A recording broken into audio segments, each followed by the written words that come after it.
Good evening, everyone. Welcome to another episode of Paranormal and Historic Locations and Legends. I am your host, Nick Mulay. Today, we're going to be talking about, for the location of today, it's going to be particularly a location that I myself have actually investigated. And it's one of my local areas here in Chicago, Illinois. A place called Hull House. And sorry, unfortunately, my cat is trying to get my attention. So um, we're just gonna get started as quickly as possible. So let's begin this one. Hang on one second. I just want to say hello to everyone who's in the comments. Okay, who do we got here? I don't know what's going on here. I keep disappearing for some reason. Bridget, hello. Thanks for tuning in. What's going on, Natalie? You know what? I'm gonna have to go on without the virtual background. I keep disappearing. All right, there we go. All right, let's see who else we got. Don, good to see you. Jeremy, hello. Thanks for tuning in. All right, so let me just get the presentation ready and we'll get started. So, like I said already, the location we'll be talking about today is a place called Hull House. It's actually located on campus of the University of Chicago. I've actually been there a few times myself. It's definitely a favorite location for both historic and ghost tours. Unfortunately, as far as I know, that is, no one has ever been allowed inside. Well, you are allowed inside the building, but no one's ever been inside investigation wise because Hull House, as it is not only part of the University of Chicago campus, but it's also a museum. So I think a lot of us are pretty much aware that, most museums you can't really get into. So, anyways, the history of this place to me, I think was, this probably definitely had a really interesting history to it when it was first erected. But Hull House was constructed by Charles J. Hull at Halsted and Polk Streets in 1856 at a time when this was one of the most fashionable sections of Chicago, Illinois.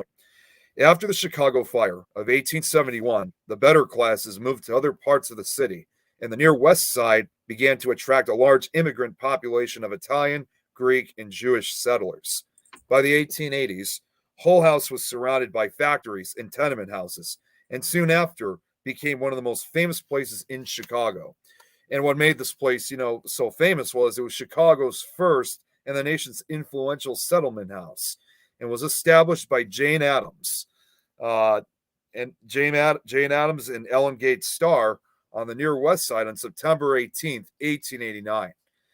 Addams followed the example of Toynbee Hall, which was founded in 1885 in the East End of London as a center for social reform. She described Toynbee Hall as a community of university men who, while living there, held their recreational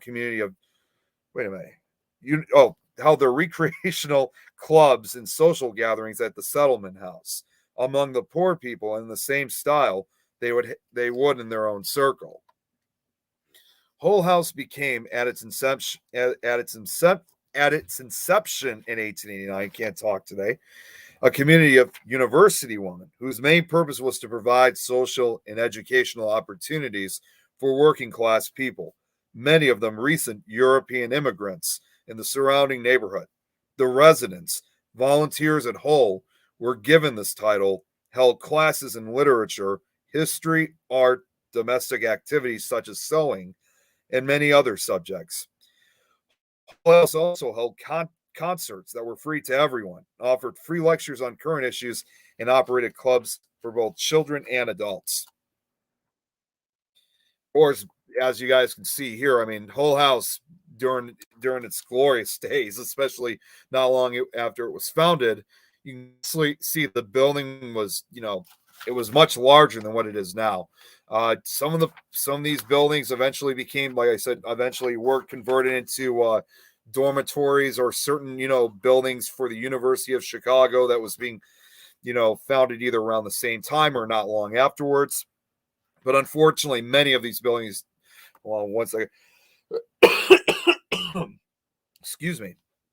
Sorry.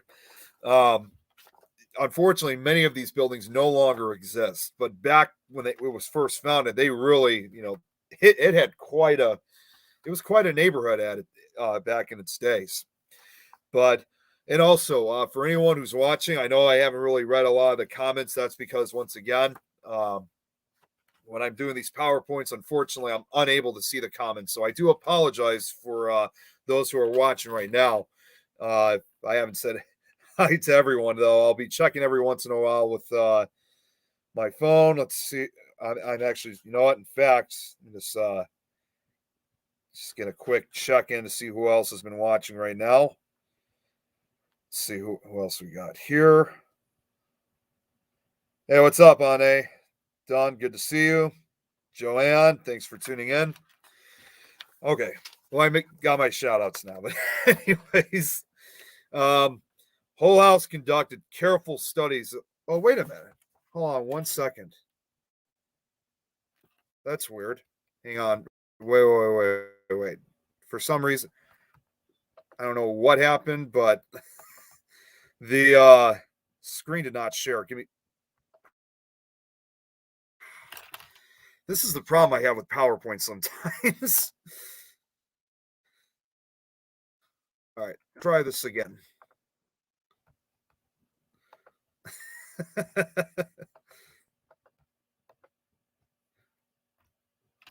All right, hang on. Let me just check just to be sure now this time that it's working. What's up, Howard? Yes, Nick of the Corn.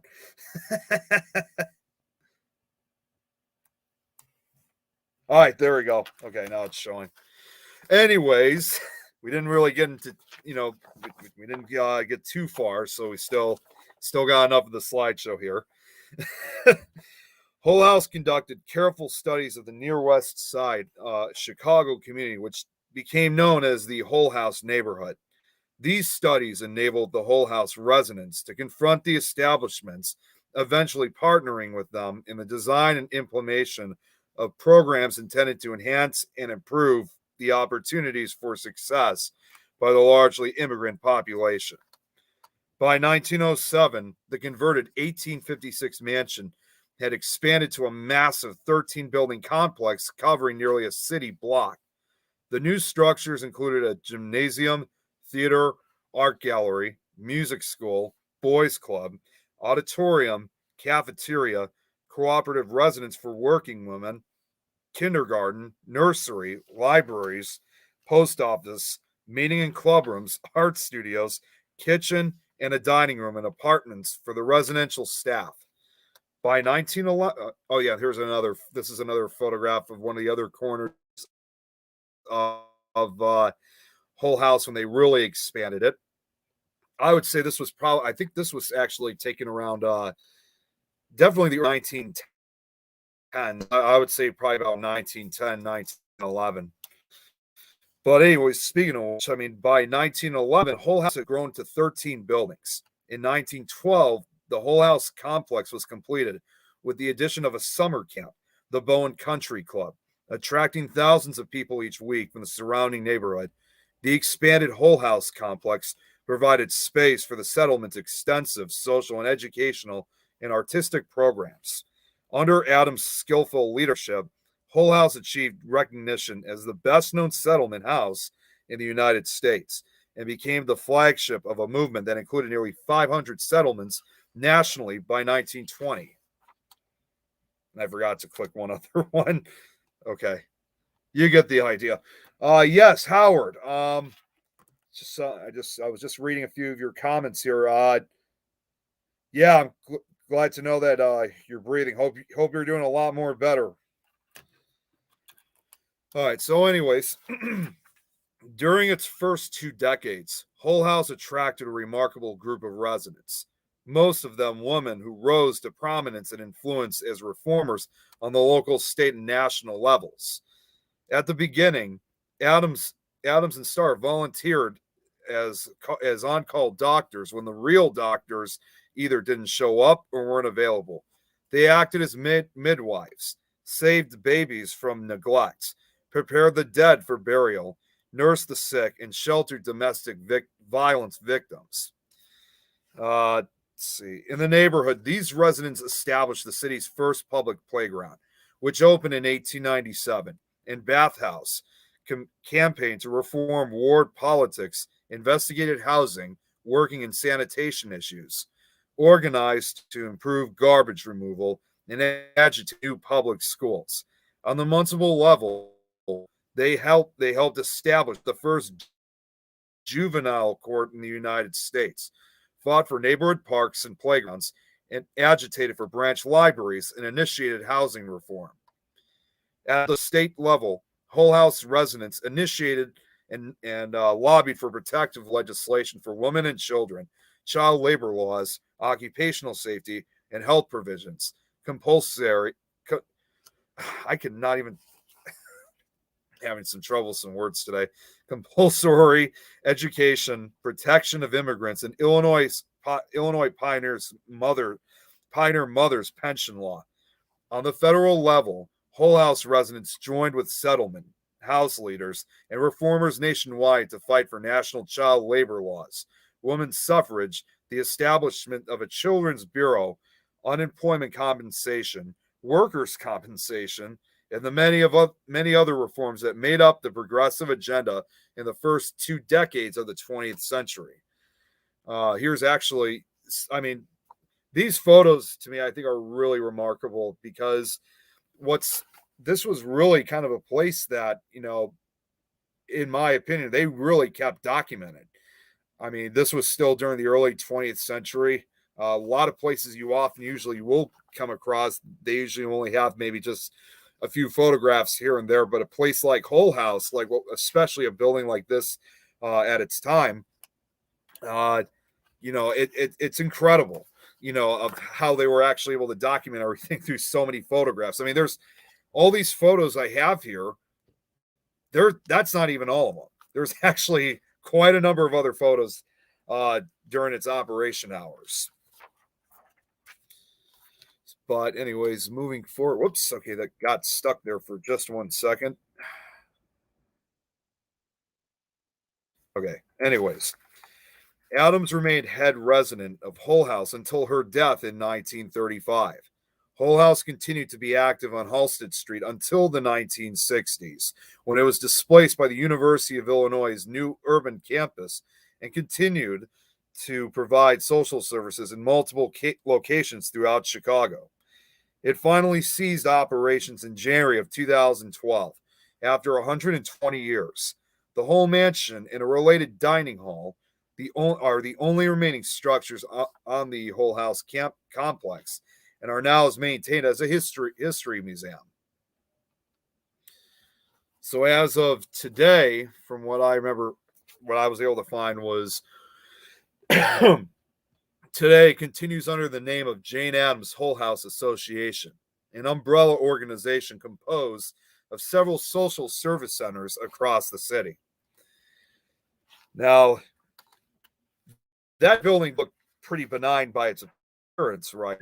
But there's definitely no doubt at all that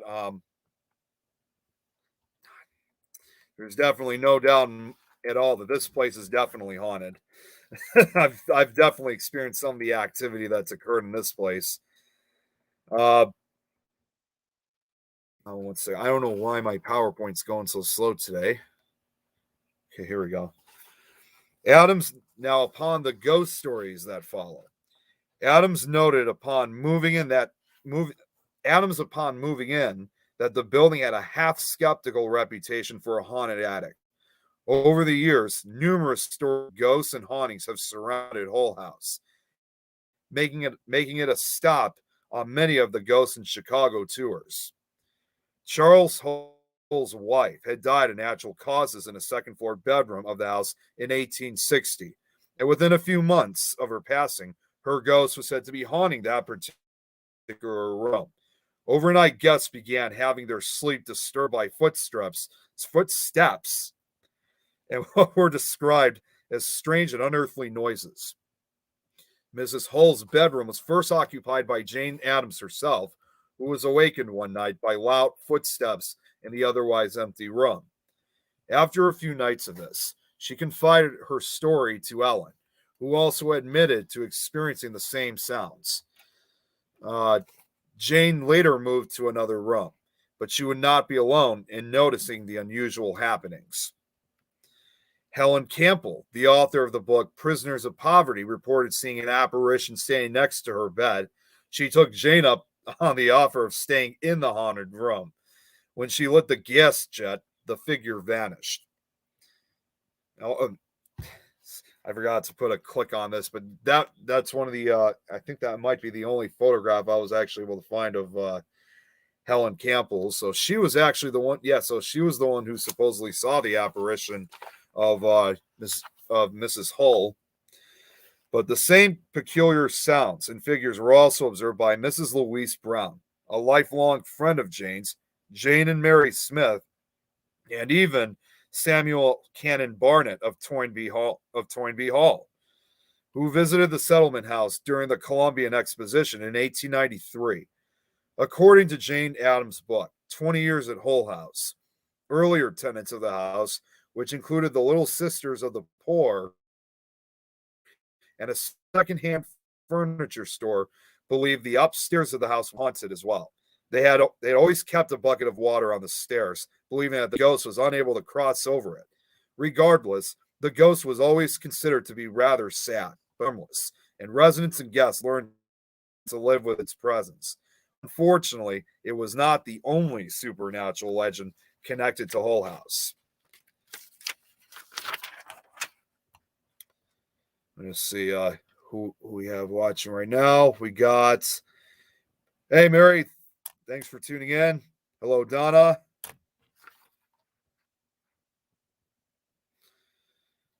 Now, before I get to this next slide, I got to say, I mean, let's be honest. I mean, a place like this location, I mean, and this is something that, is often said on many occasions, like for a lot of these places. It's certainly no surprise to me that even after once a building like this has been constructed and, whether a death occurs, whether it's, a tragic or, or in this case, obviously natural causes, or even some type of sickness of some sort. Where I think we're all familiar with the fact that, we often usually will hear ghost stories. There usually will be ghost stories not long after the person has passed, even when a particular location like this, even though it's historic now, back then that, it would already have rumors of being haunted, because perhaps one of the reasons why some of these spirits obviously remain here is because they never got to live to see the success of the building.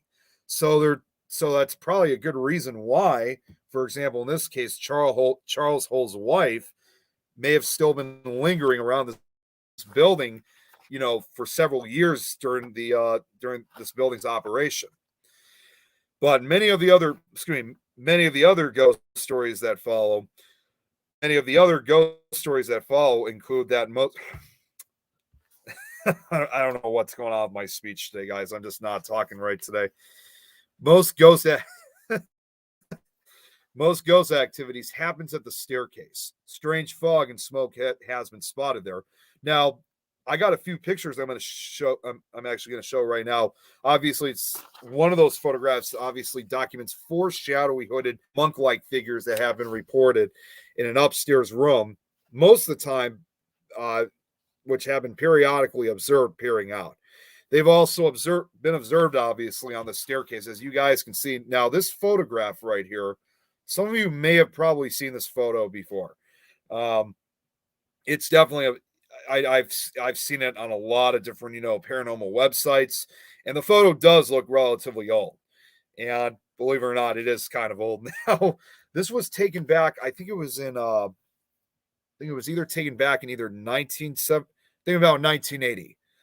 And this was taken with an infrared camera. Now, I don't know if you guys can really see too well, because again, the photo's in black and white. It's grainy. It does have that old texture to it. But I'm actually surprised that no one has ever put outlines to really, really kind of fit, put the shapes in. Let's see. Sorry, the mouse is not working. You can clearly see, oops, you can clearly see at least about two of these.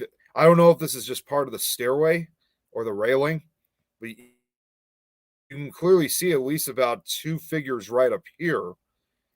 I believe these might be the two other figures behind. Again, it's really hard to tell with the with the railing in the way, but one of these supposed figures that is in this photograph, I can't remember where I saw this. This was a number of years ago, but I think it was one of the figures in the back that either it might be this one actually.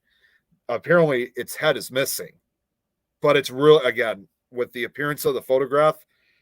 I mean, and just the texture of it, it's really hard to tell. I mean, I don't really, in my opinion, if one of them is missing its head, I can't really tell. Someone would have to like kind of draw that area out for me so I could see it for myself. But there have also been reports of a strange night watchman often sitting in a chair in the building at night.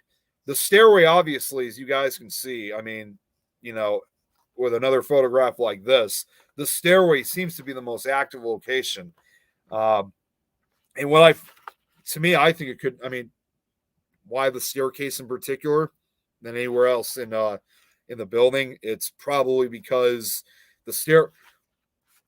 For some reason, I've always seen staircases as I mean, we see it for a couple of different locations. Staircases often seem to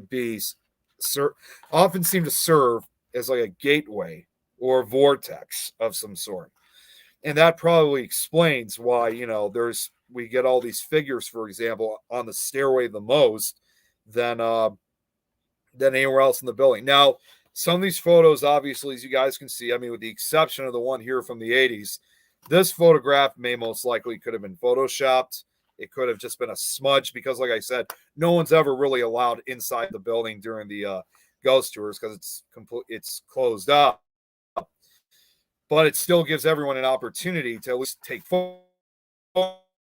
photographs uh, from the outside. And the only real shot you can really take of inside the building is the stairway. And I mean, you walk in and the stairway is like literally right in front.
Hey, everybody, we're back. Little technical difficulty. I don't know what just happened, but for some reason, StreamYard just disconnected me off of the page. So I didn't mean to keep you guys holding, but let's. StreamYard's been really acting weird today. So give me 1 second. I'm going to get the slideshow back.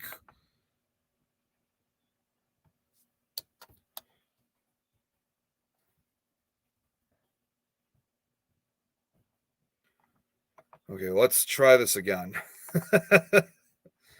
That is the first time that's ever happened. I don't know what I don't know what happened, But that was weird. But we're back in business.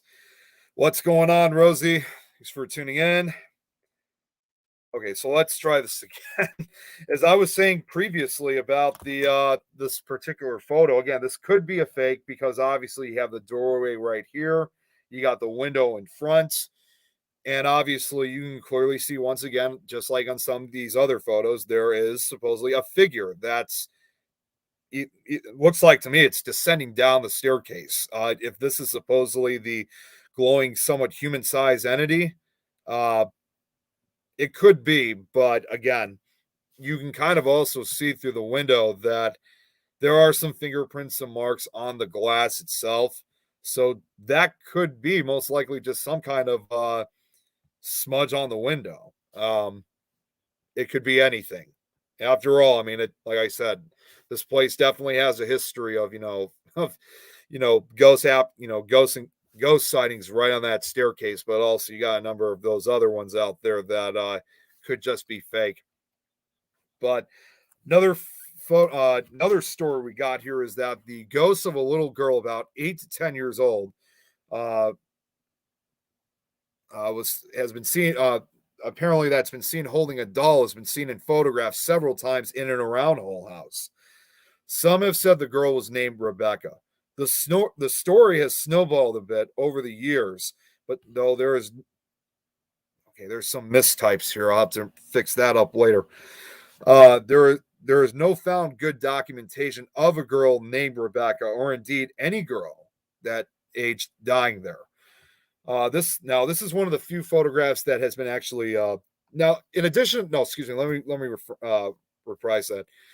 In addition to the stairway, I would say probably the second active second active location throughout Hull House would be, in fact, outside in the courtyard area, and obviously this was taken obviously by the near the courtyard. You can see the buildings right here. You got the fountain just here, and you can clearly see some type of, I don't know what the hell that is. I don't know if that's, to me, you can kind of see somewhat of a figure.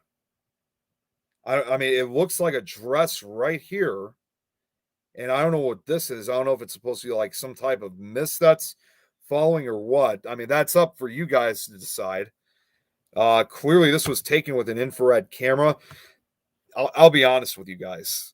Just because of the appearance of the photo, just seeing how small it looks, it almost looks to me like kind of a face, if you will, because I don't know. That's just my opinion. It looks like there's two eyes right here, a nose, and a mouth that kind of look kind of like a skull. But upon actually, you know, enlarging the photo, you can actually kind of see somewhat of a figure standing there. Which, if that's supposed to be Rebecca, I mean, I could see why it would definitely snowball the documents, because there's no documents apparently of this girl. Okay, so moving forward. Now, these next photographs, it's up to what you guys, this is for you guys to decide, because I'm not exactly sure. These are photographs I was fortunate enough to copy, because the website that had these photos no longer exists. So thank God I was able to save these. Let's see. Okay, here we go. Now, the first photograph, obviously, now the next photo I got here is, that's weird. I don't know why okay, I guess I must have accidentally, I didn't put the slide parts, didn't have the appearance. It doesn't matter. Now, obviously, the first photo I got here is that supposedly there is a woman in flowing robe, in a white flowing robe, has been reported and photographed. This spirit is said to be supposedly the most active of all the ghosts. She is said to drive anyone staying in the room at night. Reportedly, she appears as a semi-transparent white light figure near the bed. Sometimes she is seen holding a baby and a doll. Some witnesses said it causes poltergeist activity, but this has never been documented in full. Many people have also seen her from the front porch and street. Now, this is a photograph of supposedly the, I didn't ask for this yet. This was taken back, I believe this was back in either 2007 or 2008 during a ghost tour. these strings, obviously, I don't know what these are. It could just be a trick of the light. I think it was, yeah, I think it was like right around here. You can kind of see a figure. You can kind of see that of an outline standing right in front of the doorway. Now, supposedly, whoever this woman is, uh, in my opinion, it could most likely be the same spirit I was talking about earlier, Charles Hull's wife. That because it does tell the same exact. It's almost a nearly identical story.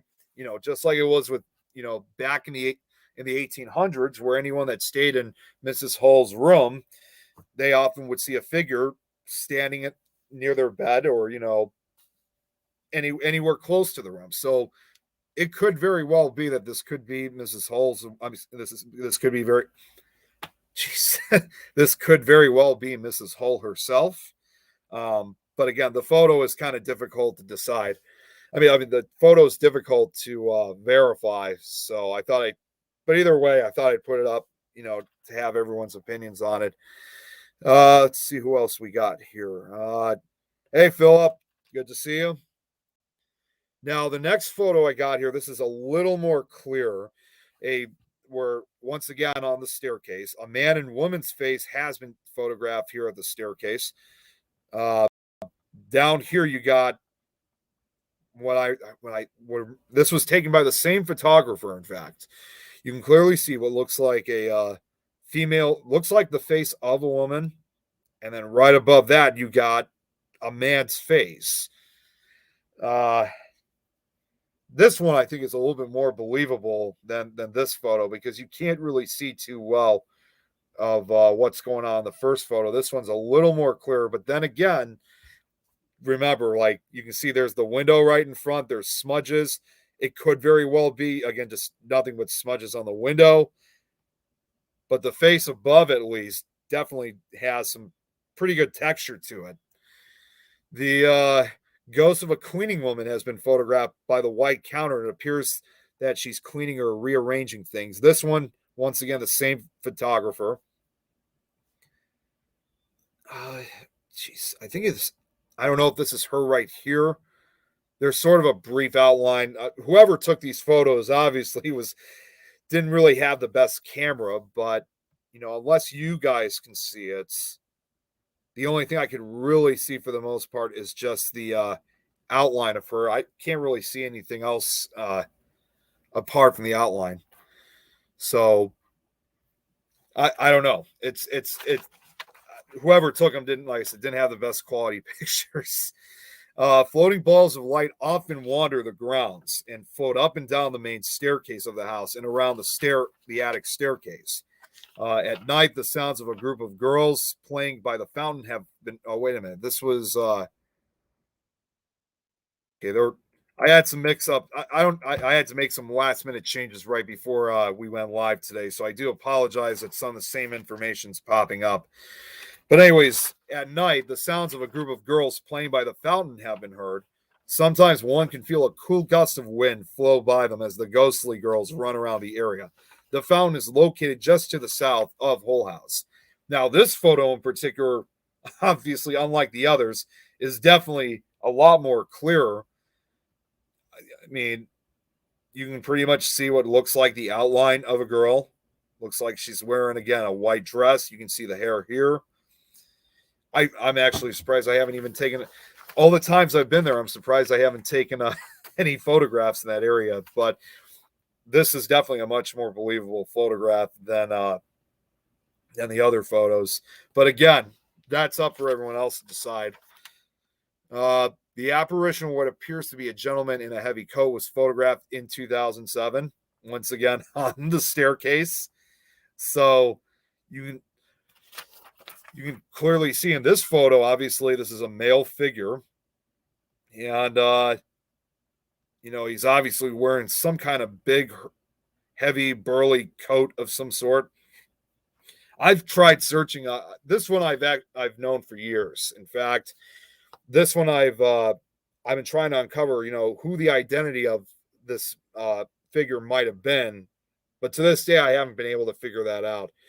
But again, it could just be, once again, because this was taken from the outside by a window, this could just be, a smudge on the window once again. I'm sorry I always keep saying that, but again, this is as close as you can get to photographing the inside of the museum. But it's definitely a compelling photograph, though.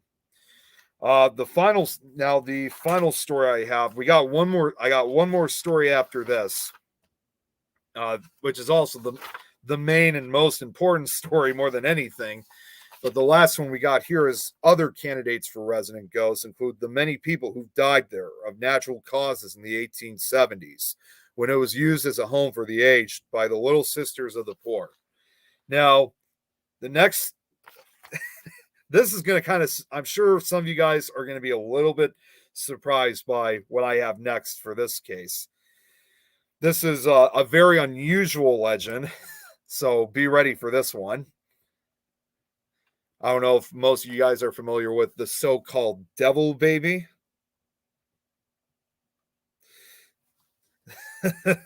So that's what supposedly these are not actual real photos, of course, but this is supposedly what it looks like.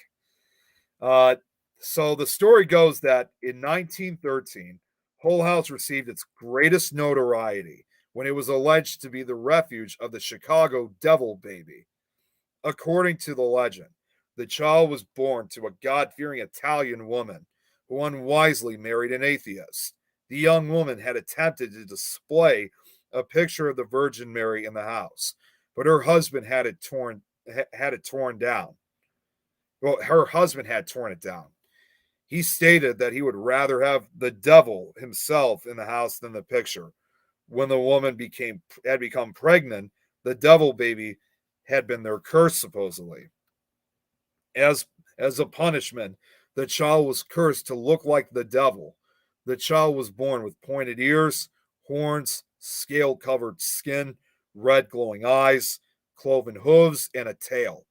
Furthermore, the child could speak from the moment he was born. With his first breath, he had cursed his father and the ability to swear in 3 languages. The infant even grabbed the cigar out of his father's mouth and smoked it. And somehow, the baby had acquired a red. This gets a little bit more crazier. Had acquired a red automobile in which to ride around Chicago. The couple tried to raise the child, but when it became unruly, they brought it to Hull House and its patron, Jane Addams.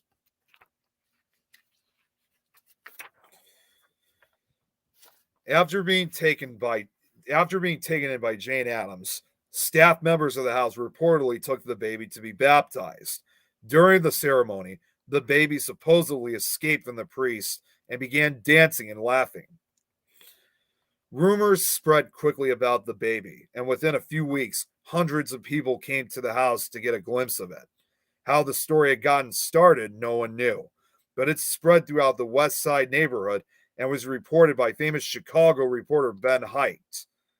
He claimed that every time he tried to run down the story, he was directed to find the child at Hull House.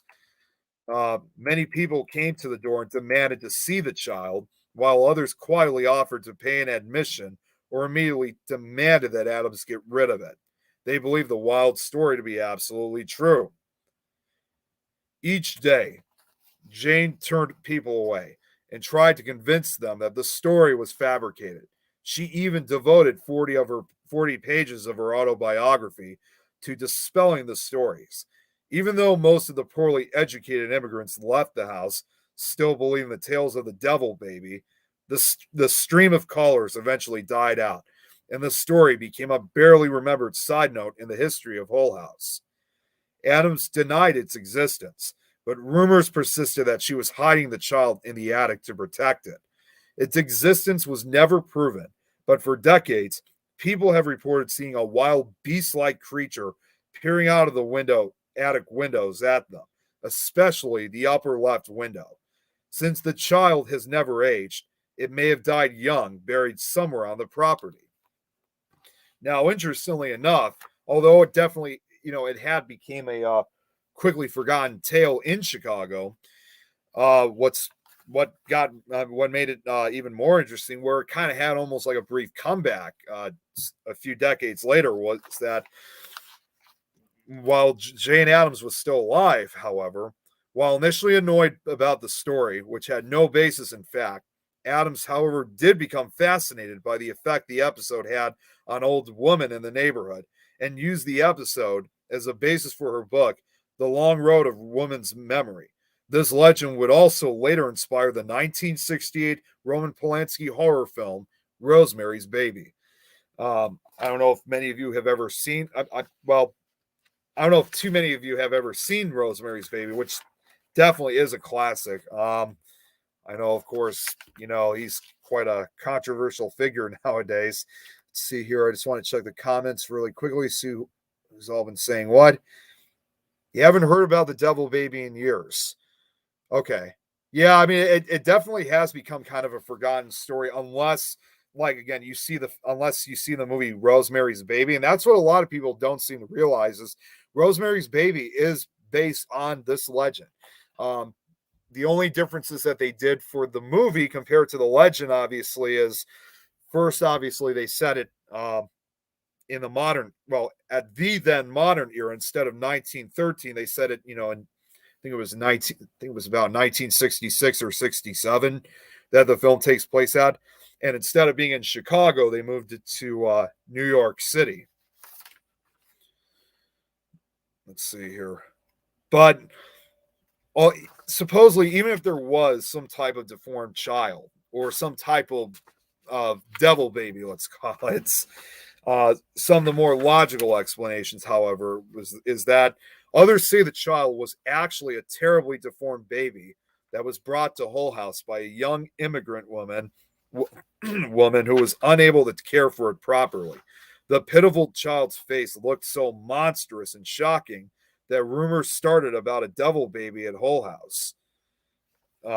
In 2012, almost 100 years after the legend began, during a ghost tour, a photograph was taken. Let's see. I just got to check just to make sure if it's large enough for you guys to see.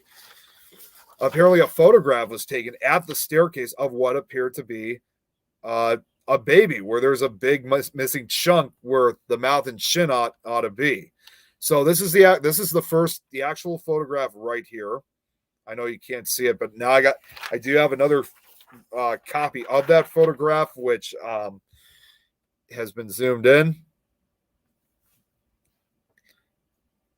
See, this is actually, I haven't really even seen this photograph in quite a while myself, so that's kind of I don't know, that's kind of a creepy photograph, because it's like you can definitely see a an infant or a child's face on the staircase, but like its complete lower jaw is just completely gone. I mean, that's, to me, I don't to me that looks, to me, I mean, the best way I could kind of picture it, it almost kind of looks more like a porcelain mask. Like, I'm sure there's those photographs of like those, porcelain masks where sometimes the jaws are sometimes missing, which they usually use for relatively scary effects. That's kind of what it looks like, almost, or even better yet, like a doll. Uh, that's a really creepy photo. I mean, again, it's taken once again on the staircase, as like the other photos I showed you. And again, the window is right in front. So again, it could be very well, most like, again, I'm sorry for always saying it because I don't know how else to really still put the skepticism in it, but it could be, again, possibly a smudge. But this photograph, I mean, the fact that you could see a head, two eyes, a nose, and basically missing its lower jaw, that's that seems a little bit suspicious. I mean, in the paranormal field, I mean, it's definitely a creepy photo. Is this supposed to be the so-called devil baby? I'm not sure, but if it is, I don't know if I would call it the devil baby, but it could have been just like what they said in the stories, is that it may have most likely just been a deformed child of some sort. And if that's not enough, most recently, historical records showed that there was at least one baby who died at Hull House. Jane Addams wrote about how upset the neighbors were when they found that they planned to have a newborn abandoned baby who died in the nursery buried by the state, not with a proper religious funeral. A case in which they misjudged the culture of the neighborhood and lost some trust with the neighbors for a while. However, that would have been about 1898, and it was the building next door where the garden is now. And it's believed that the baby was younger than the one in the picture appears to be. This may have become the basis of what eventually became the devil baby. So, I mean, 1898, that was obviously before the craze began in 1913, so that could very well be the so-called real life devil baby that may have once existed at Hull House. But regardless, local legend, oh excuse me, perhaps okay, part of something. There was a part of info that I was missing here, so I'll just read the rest of it here. Perhaps the monstrous appearance of the child had started the rumors in the neighborhood and eventually led to Hull House. Regardless, local legend insists that at some point there was a disfigured boy that was hidden away on the upper floors of the house. The stories also go on to say that on certain nights, that if you look closely at the outside of Hull House, you will see the ghostly image of a deformed face of that poor little baby peering out of the attic window, staring back at you. Now, I don't know if this is a real photograph uh, of supposedly, because you can clearly see there's a face right here. It could very well just be most likely a Photoshop, because obviously this legend, I mean, years ago, when I used to see it on a lot more websites, a lot of people would often usually make a lot of these, Photoshop images of the devil baby or whatever's, peeking out the window. But let's see. Okay, that concludes. All right, that concludes the PowerPoint. Now, let me just go through the comments quickly for those I haven't seen yet. See a ball man in the. Okay, here we go. Hey, what's going on, Josh? See a ball man in that of darkness. Serious look at the camera. Yeah, I think I know which one you're talking about. Yes. Okay. All right. Looks sinister in that one. I think you're talking about that same photo. So yeah, I mean, I'm not sure exactly which photograph you're talking about, but yeah, some of the photos definitely look are authentic. Oh my god, Josh, I think that must have been your reaction, obviously, to the devil baby. Let's see what else. Let's see, classic. It was mom's trying to protect. Yep, it could have been. Yeah, yeah. You're okay. I can see you're talking about the last few photographs. Bridget, thank you very much. I mean, it's definitely to be honest, I mean, a place like this, I mean, I could see why it's definitely become such, a popular location for a lot of the ghost tours that often usually will follow. Now, for myself, I got to say, and not long after this, I'm going to end this a few minutes early. I've not really seen, not much activity occurring at Hull House. Now, I should have brought this video with me, but the last time I was at Hull House myself, which was about 4 years ago now, we did a brief investigation, again, unfortunately only on the outside, because again, they don't allow anyone inside after dark. The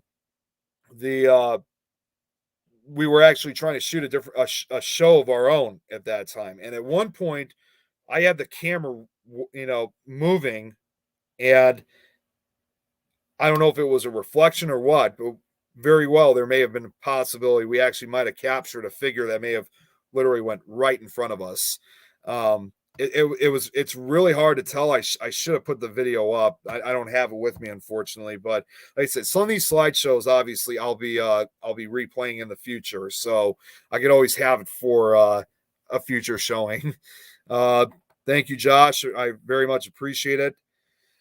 But anyways, that pretty much concludes for tonight's slideshow. Let's see. So for next week, let's see what we have here. I got my list. Got the planned schedule for next week. We're actually going to dive into another story that's actually quite similar to this legend, in fact. And this is another location where well, let's just say it's the same movie I was just briefly talking about was shot. For next week's show, we're going to be talking about what was it called? Bear with me for just a minute. What do we got next? What do we have? What do we have?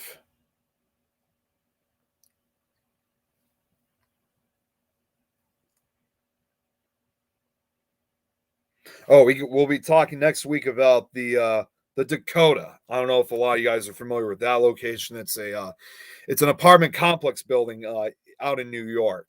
Uh, again, it's a notorious filming location.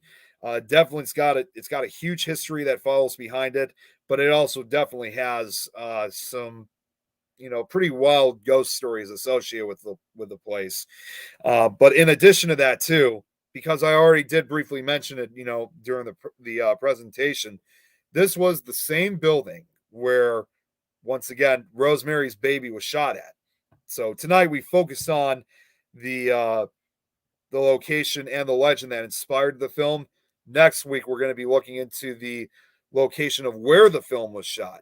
And if that's not enough, if the history and ghost stories are not enough, there's also let's just say that there's supposedly rumors that the movie Rosemary's Baby is supposedly cursed. I know we've probably heard it for a few other movies like that, but this was considered one. This was, as far as I know, the first film of its kind to have that supposed alleged curse that follows it. So that's what. Let's see here. Just got it. Yes, Josh. That's where John Lennon was murdered. That's correct. So, but anyways, before one final thing, just before I go, and also I do apologize for the light because obviously you guys can see the basement has been decorated recently. I got all the Valentine stuff up, so that's why my face is looking so bright. It does give me a ghostly appearance, however, though. Um, uh, oh my god, I almost lost my train of thought. Um, if uh if you guys have a chance, please go to Save Waverly Hills. Whoops, I don't know where that came from. We're asking everyone to do this to please go to savewaverlyhills.com. If you can make some type of you know if you could help out with saving this wonderful location, I think a lot of us would really appreciate it. Denise and Ernie Pack, are fighting to get this building back for uh I'm having trouble with names tonight, but to have the original owners get the building back.